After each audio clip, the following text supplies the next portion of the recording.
Hello friends, मेरे digital classes में आप लोग का बहुत बहुत फिर से नए सेशन में स्वागत करता हूं। तो हम डेली बेस पे करंट अफेयर्स पढ़ते हैं। आज है 23 अगस्त।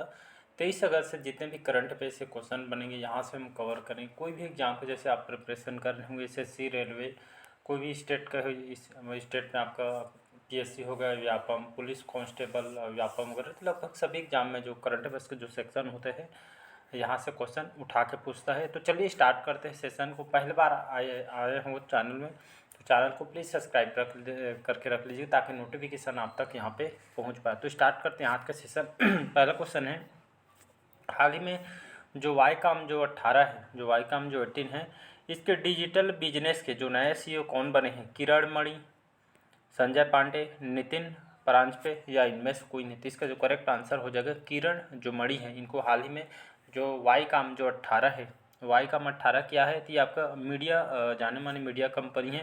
देखेंगे मैच वगैरह देखते होंगे तो वाईकॉम 18 बहुत सारे आप जो टीवी प्रोग्राम में इसको देखने को मिलता है। तो यहाँ पे जाने माने मीडिया कंपनी है। इस कंपनी की बात करूँ तो नवंबर 2007 में इसकी स्थापना किया था। इसका हेडक्वार्टर मुंबई महाराष्ट्र में इसका हेडक्वार्टर है। तो हाल ही में इसी के जो डिजिटल बिजनेस के जो नए सीईओ कौन बनाए गए हैं?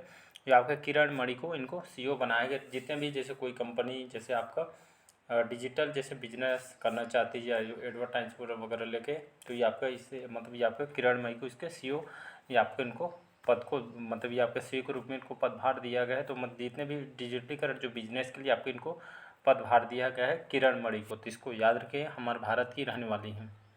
अगला क्वेश्चन देखते हैं, हाल ही में किस देश के जो राष्ट्रपति ने विश्वम्भर श्रेष्ठ को मुख्य न्यायाधीश के रूप में नियुक्त किया गया है? श्रीलंका, बांग्लादेश, नेपाल या इनमें से कोई नहीं? तो इसका जो करेक्ट आंसर हो जाएगा नेपाल। यहाँ की राजधानी है, यहाँ की राजधानी क्या है? काठमांडू। काठमांडू यहाँ की राजधानी है। और प्रेसिडेंट यहाँ के राष्ट्रपति कौन है? तो रामचंद्र जो पौडेल है, रामचंद्र पौडेल जो कि यहाँ के प्रेसिडेंट है, राष्ट्रपति है। इसको याद रखिएगा।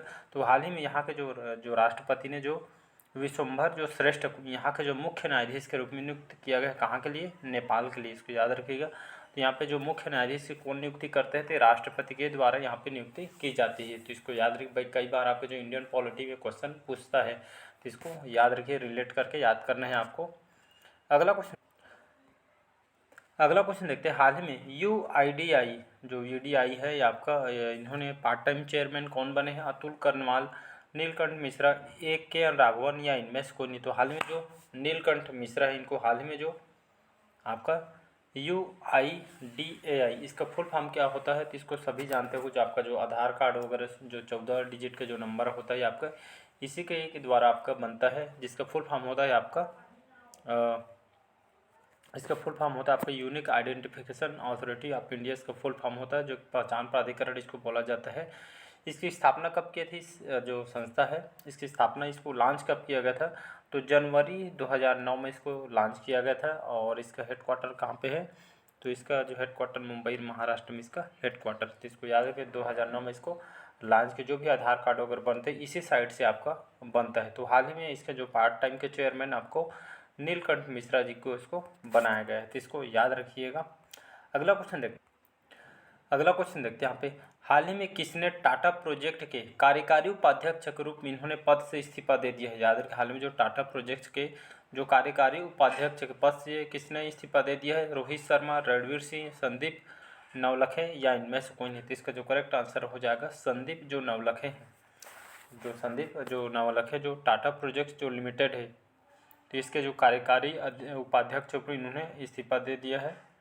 तो टाटा प्रोजेक्ट्स का ये जो बड़ी बड़ी जो कंपनी है, जैसे आपका जो टाटा प्रोजेक्ट के तहत आपके जो जो बड़े बड़े बिल्डिंग, एयरपोर्ट वगैरह, बहुत भवन वगैरह, संग्रहालय वगैरह, ये सभी इसके एक तरह का आपका काम लेती है, टेंडर लेती है और इसी के हिसाब से आपका टाटा प्रोजेक्ट बनाती है। जैसे आपका जो नया संसद भवन बना है, देखे होंगे, जो अभी हाल में जो लॉन्च किया है नरेंद्र मोदी के द्वारा उद्घाटन किया है, तो इस संसद भवन के जगह टाटा ही प्रोजेक्ट के द्वारा इसको बनाया गया, जिसमें मुख्य जो रोल आपका जो संदीप जो नवलखे इन्होंने इनके जो उपाध्यक्षता में इनके द्वारा इसको बनाया गया था। संसद हो गए, बड़े बड़े एयरपोर्ट हो गए, तो ये आपका टाटा प्रोजेक्ट से बड़े बड़े बिल्डिंग वगैरह ये आपका काम लेती है, टेंडर लेती है। तो इसको याद है। इसी के तहत जो कार्यकारी उपाध्यक्ष पद से इन्होंने संदीप नवलखे ने इन्होंने यहाँ पे इस्तीफा दे दिया है। तो इसको याद रखिएगा। तो टाटा प्रोडक्ट्स लिमिटेड ये आपका जो है इसके उपाध्यक्ष थे, जिन्होंने अभी हाल ही में इनको इस्तीफा दे दिया है। अगला क्वेश्चन देखते हैं। हाल ही में जो नौसैनिक जो अभ्यास, जो नौसेनाओं का जो अभ्यास है, जिसमें हमारे भारत की नौसेना, इंडियन नेवी और आपका ऑस्ट्रेलिया की जो नौसेना है, तो ये एक तरह का अभ्यास किया जा रहा था दोनों देशों सेनाओं के बीच दुश्मनों को लड़ने के युद्ध अभ्यास है, जिसमें दोनों बीच के जो अभ्यास है इसको और स्ट्रॉन्ग मजबूत कर सके एक सेना, जो जो एक तरह से ताकत, इसको जो सेनाओं की ताकत एक तरह से बढ़ाना एक तरह से। इसी तरह जो अपने नौसैनिक अभ्यास मालाबार का जो 27वां करण का संस्करण है, याद रखें 27वें क्रम का जो संस्करण कहाँ पे संपन्न हुआ है, तो आपके ऑस्ट्रेलिया में ये आपका संपन्न हुआ है। कहाँ पे? ये आपका मालाबार का 27वां संस्करण था, जो आपका ऑस्ट्रेलिया में इसका ये आपका संपन्न हुआ है। तो इसको याद रखें, दोनों देश के बीच आपका अभ्यास है, एक तरह से ताकत बढ़ाना है दोनों देशों के बीच की। तो बात करते हैं यहाँ पे ऑस्ट्रेलिया की। यहाँ की राजधानी है कैनबरा, और अगर यहाँ के देखें तो लार्जेस्ट सबसे बड़ा जो सिटी यहाँ के सिडनी जो है यहाँ की सबसे बड़ी सिटी है। और आपका जो मेलबर्न नाम सुने होंगे, मेलबर्न जो कि यहाँ के सबसे जाना माना शहर मेलबर्न। यहाँ के प्राइम मिनिस्टर कौन है?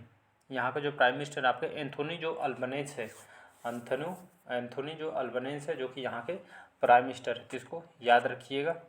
अगला क्वेश्चन देखते हैं। हाल ही में कौन से राज्य सरकार ने NEP 2020 को खत्म करके एक नई शिक्षा नीति बनाएगी? असम, उड़ीसा, कर्नाटक या इनमें से कोई नहीं? थी आपका कर्नाटक इसका करेक्ट आंसर हो जाएगा। तो हाल में जो कर्नाटक जो सरकार है, तो कर्नाटक जो यहाँ के जो सरकार ने यहाँ पे जो पुरानी जो शिक्षा जो पद्धति थी, NEP जो 2020 की जो पद्धति है, इसको ख़त्म कर एक नई शिक्षा नीति के यहाँ पे इसके बनाने जा रही है कर्नाटक सरकार के द्वारा। तो इसको याद रखिएगा। तो यहाँ पे और बहुत सारे जो शिक्षा नीति को 2020 को ख़त्म करके यहाँ पे शिक्षा नीति अपनाई गई है, नई शिक्षा नीति। जैसे आपका तमिलनाडु हो गया, केरल, और आपका केरल में बहुत सारे जो राज्य, जैसे ये आपका इन्होंने यहाँ पे जो पुरानी शिक्षा पद्धति को चेंज करके इसको नया शिक्षा, आजकल क्या जो बच्चे जो पढ़ रहे हैं आप सभी डिजिटलीकरण बढ़ते जा रही है, तो उनको और सिलेबस में नया कुछ चेंज करने हैं। तो इसी का जो 2020 में जो पुराने पद्धति है NEP 2020 के तहत, यहाँ पे इसको खत्म करके एक नई शिक्षा जो यहाँ पे बनाई जा रही है। बाकी जो स्टेट के साथ ही जो कर्नाटक सारी इस बार इसको यहाँ पे फैसला की है। इसके तहत यहाँ पे एक समिति भी इसका गठन किया, जो कि आपके नई शिक्षा नीति भी यहाँ पे ये आपको बैठक आयोजन किया जाए, इस पर काम किया जाए करके। तो नई शिक्षा नीति जो है आपके कर्नाटक सरकार के द्वारा इसको यहाँ पे काम करना भी, इसी समिति की भी गठन किया गया है। तो इसको याद रखिएगा। बात करते हैं यहाँ पे कर्नाटक की राजधानी है बेंगलुरु, सभी जानते होंगे, सिलिकॉन सिटी के नाम से इसको जाना जाता है। तो राजधानी है कर्नाटक की बेंगलुरु, और यहाँ के जो CM सिद्धरामैया जी, इसको याद रखिएगा। सिद्धरामैया जी यहाँ के नए मुख्यमंत्री है, कांग्रेस पार्टी के हैं, याद रखिएगा। सिद्धरामैया जो कि आपके तमिलनाडु के नए मुख्यमंत्री हैं, और थावर चंद गहलोत हैं यहाँ के राज्यपाल है, गवर्नर है। तो इसको याद रखिएगा। अगला क्वेश्चन देखते हैं। नेक्स्ट क्वेश्चन, हाल ही में किस राज्य के जो मुख्यमंत्री ने दक्षिण पूर्व एशिया के सबसे बड़े अलवड़ीकरण संयंत्र की आधारशिला रखी है? केरल, तमिलनाडु, कर्नाटक या इनमें से कोई नहीं? तो इसका जो करेक्ट आंसर हो जाएगा तमिलनाडु, इसका करेक्ट आंसर हो जाएगा। तो तमिलनाडु के मुख्यमंत्री कौन है? तो यह जो इनके जो स्टालिन जी हैं, स्टालिन बोला जाता है इनके, स्टालिन। तो यहाँ के मुख्यमंत्री हैं। इन्होंने हाल ही में इनके द्वारा दो दक्षिण पूर्व एशिया के सबसे बड़े अलवड़ीकरण संयंत्र की आधारशिला रखी। तो यहाँ पे अलवड़ीकरण जो संयंत्र आपका है क्या, तो थोड़ा इसको समझते हैं। तो जो यहाँ के जो मुख्यमंत्री हैं MK स्टालिन जी, इनके द्वारा जो बहुत सारे क्षेत्र में जो नगर निगम, जो बहुत सारे जो ग्रामीण अंचल में पानी की कमी के देखते हुए बहुत सारे जो जिला और गांव वगैरह नगर निगम जो शहर में चिन्हित किया गया, इसके तहत पानी की कमी यहाँ पे बहुत दिन से मांग की जा रही थी लोगों के द्वारा। तो पानी की जो कमी को, संकट को दूर करने के लिए यहाँ इसके लिए आपका अलवड़ीकरण संयंत्र की स्थापना, इसकी आधारशिला भी रखी गई, इसकी स्थापना किया जा रहा है। इस संयंत्र के आधारशिला रखी गई, जिसके तहत आपके जापान देश के इस संयंत्र को स्थापित करने के लिए जापान देश के साथ ये समझौता किया गया है, जिसके तहत यहाँ पे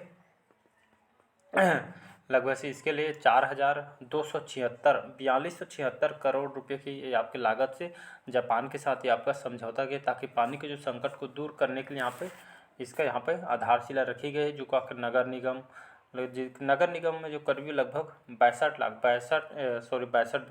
से 23 लाख लगभग, और साथ ही साथ इसमें गांव के जो जो नागरिक हैं, तो इन लोग को पानी को जो कमी को दूर करने के लिए यहाँ पे इस अवलवणीकरण संयंत्र के आधारशिला तमिलनाडु के जो मुख्यमंत्री हैं M.K. स्टालिन के द्वारा इसको आधारशिला इसकी रखी गई है। किसके साथ समझौता किया गया है? इसको बनाने के लिए इस संयंत्र को जापान के साथ समझौता किया गया है। अगला क्वेश्चन देखते हैं, हाल ही में किस बैंक ने यूपीआई इंटरऑपरेबल डिजिटल रुपया मोबाइल एप्लीकेशन लॉन्च की है? BOB, bank of Baroda, PNB, Punjab national bank, Canara bank या इनमें से कोई नहीं? तो इसका जो करेक्ट आंसर हो जाएगा कैनरा बैंक। तो हाल ही में जो कैनरा बैंक, इन्होंने हाल ही में यूपीआई इंटरऑपरेबल जो डिजिटल रुपया मोबाइल एप्लीकेशन लॉन्च किया। तो आपका डिजिटल रुपया मोबाइल एप्लीकेशन है क्या? तो खास करके ग्राहक जो कस्टमर है, ग्राहक और आपके जो व्यापारी के बीच, ये खासकर आरबीआई के साथ जो कैनरा बैंक है, आरबीआई के साथ यहाँ पे जो इसके साथ जो डिजिटलीकरण को बढ़ावा देने के साथ साथ यहाँ पे जो स्कैनर के साथ जो जैसे आपको जो ट्रांजैक्शन करने के लिए यहाँ पे स्कैनर के साथ जो व्यापारी और कस्टमर के साथ यहाँ पे एक तरह का समझौता और डिजिटलीकरण को एक बढ़ाना है, ताकि जो जैसे बहुत बड़ा बड़ा जो अमाउंट है इसके साथ यहाँ पे तुरंत यहाँ पे लेन देन हो सके, और ताकि जो डिजिटलीकरण उसको बढ़ावा दी जाए। पूरा यहाँ पे पूरा पूरा सेफ के साथ इसको बढ़ावा दिया जा रहा है। और ये आपके मिलकर आरबीआई के साथ इसको मिलकर इस डिजिटल रुपये मोबाइल एप्लीकेशन को लॉन्च किया जा रहा है केनरा बैंक के द्वारा। तो इसको याद रखिएगा। तो यूपीआई के माध्यम से सभी ट्रांजैक्शन होते हैं, सभी में, चाहे गूगल पे हो, फ़ोनपे हो, आप सभी को पता होगा। बात करते हैं यहाँ पे केनरा बैंक की। केनरा बैंक हमारे भारत की एक बैंक है। इसकी स्थापना कब किया था केनरा बैंक के? तो 1906 में इसकी स्थापना किया गया था। इसका जो हेडक्वार्टर बेंगलुरु में इसका हेडक्वार्टर है। और के सत्यनारायण जी इसके केनरा बैंक के एमडी भी है और अभी वर्तमान में सीईओ भी हैं। तो इसको याद रखिएगा। अगला क्वेश्चन देखते हैं यहाँ पे, हाल ही में भारत का पहला बहुउद्देशीय जो आतिथ्य और कन्वेंशन सेंटर कहाँ मिलने वाला है? पुणे, सूरत, नई दिल्ली या इनमें से कोई नहीं? तो इसका जो करेक्ट आंसर हो जाएगा सूरत, इसका बी ऑप्शन हो जाएगा यहाँ पे। तो भारत का बहुउद्देशीय जो आतिथ्य और कन्वेंशन सेंटर कहाँ मिलने वाला है? सूरत में। तो आपका है क्या कन्वेंशन सेंटर जो आपको सूरत को मिलने वाली? ये खास करके आप देखेंगे तो सूरत को आपका एक तो कपड़ा के लिए इसको जाना जाता है, साथ ही साथ इसको हीरा के लिए इसको जाना जाता है। हीरा और कपड़ा के लिए इसको आपका सूरत को जाना जाता है। और सूरत के हीरा और कपड़ा उद्योगों के लिए, खास करके विकास को गति के लिए, यहाँ पे जो बिजनेस सेक्टर को बढ़ावा देने के लिए यहाँ पे इसके साथ आपका इस कन्वेंशन जो सेंटर के इसका उद्घाटन यहाँ पे ये आपको मिलने वाला है भाई, जो कि भारत का पहला बहुउद्देशीय आपका कन्वेंशन सेंटर आपके सूरत को मिलने वाला है। तो इसको याद रखिए। एक तरह के देखेंगे तो बिजनेस सेक्टर को, हमारे भारत के अर्थव्यवस्था, इसमें इकोनॉमी अच्छी ग्रोथ होगी, साथ ही साथ यहाँ पे लोगों को रोजगार भी इससे तहत इसको यहाँ पे इसके कन्वेंशन सेंटर यहाँ पे मिलने वाला। अगला क्वेश्चन देखते हैं, हाल ही में किसने भारत में एनसीएपी शुरू किया है? तो हाल ही में किसने भारत में एनसीएपी शुरू किया है?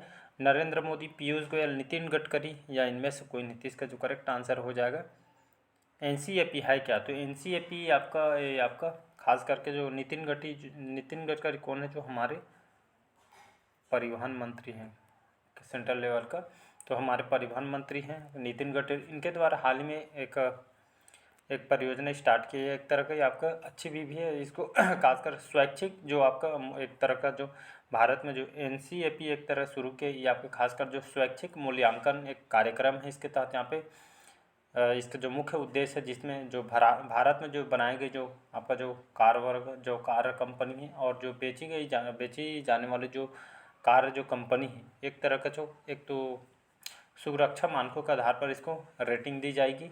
एक तरह का इसको मैं शॉर्टकट में आम भाषा में बताऊँ तो जितने भी भारत में चाहे विदेश से जो कंपनी आती है, भारत में कोई भी कंपनी की जो कार आती है, एक तरह के पूरा जितना जो कंपनी जो खास करके जो जितना सेफ्टी देगा, जैसे आप देख सकते हैं बहुत सारे जो कार ऐसे हैं जैसे एक्सीडेंट होता है पूरा सत्यानाश हो जाता है। तो एक तरह की मूल्यांकन कर रहे हैं कौन से कंपनी की जो कार है सबसे बेस्ट है और सबसे पूरा सुविधा के साथ यहाँ पे लोगों के साथ सेफ्टी के साथ कौन सी कंपनी जो कार लॉन्च करती, इसी तरह के एक रेटिंग इसमें 1 से 5 तक की रेटिंग दी जाएगी।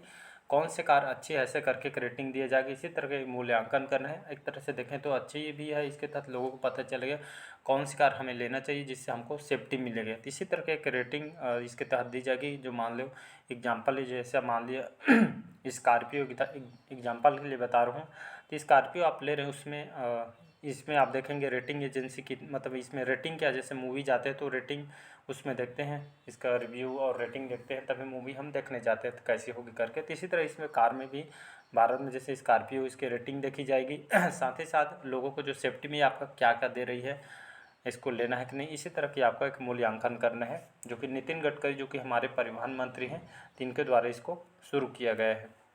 अगला क्वेश्चन देखते हैं। हाल ही में सिंगापुर मैथ ओलंपियाड में तिरुपति के राजा अनिरुद्ध श्री राम ने कौन सा पदक इन्होंने जीता? स्वर्ण पदक, कांस्य पदक, रजत या इनमें से कोई नहीं? इसका जो करेक्ट आंसर हो जाएगा ये आपका रजत पदक इन्होंने जीता है। याद रखिए। तो हाल ही में जो सिंगापुर में एक मैथ ओलंपियाड हुआ था। मैथ ओलंपियाड क्या है? तो खास करके मैथ के एक तरह का देखेंगे, जैसे गेम होता है उसी टाइप का मैथ ओलंपियाड में, जिसमें 2025 में हिस्सा लिए थे और इसमें 32 देश को इसमें इनवाइट किया था। 32 देश में लगभग 2025 में शामिल हुए थे। मैं सिंगापुर में जो मैथ ओलंपियाड में 32 देश के 2025 में शामिल हुए थे, जिसमें हमारे भारत के जो तिरुपति आंध्र प्रदेश के राजा जो अनिरुद्ध श्री राम जी, इन्होंने भारत की तरफ से इन्होंने हिस्सा लिए थे, जिसमें मैथ में जो आपके मैथ के मामले में यहाँ पे इन्होंने बहुत ही अब ये जो बच्चा है 4th क्लास का बच्चा है, तिरुपति के रहने वाला है, कक्षा 4th का है, आंध्र प्रदेश के रहने वाला है, और जिसमें हमारे 23 भारतीय इसमें हिस्सा लिए थे, जिसमें 2000 से अधिक छात्र इसमें हिस्सा लिए 32 देश के, जिसमें हमारे जो सिंगापुर जो मैथ ओलंपियाड में जो इन्होंने राजा अनिरुद्ध श्री राम ने इन्होंने रजत पदक, या आपका मैथ के क्षेत्र में बहुत ही होशियार बच्चा है, तो एक कंपटीशन किया गया था, तो इसी में इन्होंने आपके श्री राम जी ने, जो अनिरुद्ध श्री राम है 4th क्लास के बच्चे, इन्होंने रजत पदक भारत को जिताई है। तो इसको एक प्रतियोगिता है जो कि आपका मैथ से संबंधित जो मैथ सब्जेक्ट पढ़ते हैं उसी के लिए यहाँ पे प्रतियोगिता रखी थी सिंगापुर में, जिसमें भारत की तरफ से इन्होंने हिस्सा लिया। अगला क्वेश्चन देखते हैं। हाल ही में उत्तर प्रदेश सरकार ने किस शहर में मंदिर संग्रहालय बनाएगी? मथुरा, अयोध्या, वाराणसी या इनमें से कोई? तो अयोध्या में हमारा जो भगवान राम जी के मंदिर तो बन ही रहे हैं, तो भगवान राम जी का जो भव्य मंदिर अयोध्या में बन ही रही है तो हाल ही में उत्तर प्रदेश सरकार ने यहाँ पे इस शहर में आपके अयोध्या में ही आपके एक संग्रहालय बना रही। संग्रहालय में बनाने का क्या उद्देश्य है? तो यहाँ पे आप तो जैसे आप घूमने जा रहे हैं राम मंदिर में, बट जैसे बनेंगे तो वहाँ पे साथ एक संग्रहालय यहाँ पे बनाने जा रही है योगी आदित्यनाथ सरकार ने। यहाँ पे यहाँ की जो जाएंगे, यहाँ की क्या क्या जानकारी, कहाँ कौन कौन सी मूर्ति कितनी प्राचीन है, कौन कौन सी, ये सभी संग्रहालय में आपको जानकारी मिलेगी, और साथ ही साथ जितने भी प्राचीन मूर्ति इसमें बताई जाएगी, इसकी पूरा हिस्ट्री बताई जाएगी पूरे यहाँ पे। इसी तरह के संग्रहालय भी इस राम मंदिर के साथ साथ इसके विस्तार जानकारी के लिए संग्रहालय का निर्माण किया जा रहा है, ये आपके योगी आदित्य सरकार के द्वारा, तो इसको याद रखिएगा। अगला क्वेश्चन देखते हैं। हाल ही में किसे CSR times life time achievement award से सम्मानित किया? दीपक धर, सालू जिंदल, शेखर कपूर या इनमें से कोई नहीं? तो सालू जिंदल कौन है जी? सालू जिंदल तो आपके जिंदल स्टील जो पावर लिमिटेड के ये आपका फाउंडेशन है, इसके अध्यक्ष हैं। इन्होंने एक प्रसिद्ध परोपकारी भी हैं, साथ ही साथ शिक्षा के क्षेत्र में, एजुकेशन के बच्चों के या उनको शिक्षा के क्षेत्र में, साथ ही साथ स्वास्थ्य जो बुजुर्ग जो बच्चों में भारत में रहने वाले, तो स्वास्थ्य के देखभाल और समाज के कल्याण के लिए इन्होंने बहुत सारे काम किए हैं। इसी के योगदान के लिए इन्होंने इसको CSR जो times life time achievement award से इनको सम्मानित किया गया था। आपका इनको योगदान के लिए, समाज के हित में काम करने के लिए इनको ये आपका सालू जिंदल है, तो इनको अचीवमेंट अवार्ड से इनको प्रदान किया जा रहा है। अगला क्वेश्चन देखते हैं। हाल ही में किस क्रिकेटर को EC द्वारा नेशनल आइकॉन के रूप में नामित किया गया है? विराट कोहली, महेंद्र सिंह धोनी, सचिन तेंदुलकर या इनमें से कोई नहीं? तो भारत के जो भगवान कहे जाने वाले सचिन तेंदुलकर, जो कि सभी जानते हो इनके बारे में, तो हाल ही में इनको जो इलेक्शन जो बोर्ड है, जो भारत निर्वाचन जो चुनाव कराती है, तो हाल ही में जो लोगों को जागरूक करने के लिए, जो जितने भी वोटर है इसको जागरूक करने के लिए, इसके प्रति लोगों के जो वोट के पीछे क्या इसके महत्व, इसको लोगों को जागरूक करने के लिए इसको एक तरह के इनको नेशनल आइकॉन के रूप में इनको सचिन तेंदुलकर जी को ये आपके नामित किया है। और जितने भी जो वोटर वगैरह इनको जागरूक किया जाएगा, आपके जो वोट के पीछे के उद्देश्य, ये आपके लोगों को इसके प्रति जागरूक किया जाएगा। तो ये आपके जो भारत निर्वाचन आयोग के द्वारा इसको नामित किया है, सचिन तेंदुलकर इनको नेशनल आइकॉन के रूप में इनको नामित किया गया। अगला क्वेश्चन देखते हैं। हाल ही में धर्म या विश्वास के आधार पर हिंसा के कृत्यों की पीड़ितों की स्मृति में अंतर्राष्ट्रीय दिवस कब मनाया गया है? 20 अगस्त, 22 अगस्त, 21 अगस्त या इनमें से कोई 29 का जो करेक्ट आंसर है। तो हर साल हम प्रत्येक वर्ष 22 अगस्त धर्म और जो आपके विश्वास के आधार पर हिंसा के प्रति या फिर लोगों को उनके जो लाभ उठाते हैं, खासकर हिंसा के जो पीड़िता हैं, इनको एक तो एक तरह से उनको लोगों को जागरूक करने के लिए, यहाँ पे इनको एक तरह से सहारा प्रदान करने के लिए एक अंतर्राष्ट्रीय दिवस मनाया जाता है। तो हर साल इसको 22 अगस्त को आपका धर्म और विश्वास के आधार पर या आपके हिंसा के कृत्यों को पीड़ितों को उनको इस याद में उनकी स्थिति में देखते हुए ये अंतर्राष्ट्रीय दिवस मनाया जाता है। जितने भी आप देख सकते हैं महिलाओं के प्रति ये जो पीड़िता होती है उनके साथ जो अत्याचार होती है, तो उनको एक तरह के लोगों को जागरूक करने के लिए यहाँ पे इसको खास करके यहाँ पे मनाई जाती है 22 अगस्त को। चलिए, तो आज के सेशन यहीं तक रखते हैं। कमेंट करके जरूर बताइए आज के सेशन कैसे लगा। पहले बार आए हैं तो चैनल को सब्सक्राइब करके रख लीजिएगा ताकि नोटिफिकेशन जो आप तक यहाँ पे पहुँच पाए। Thank you.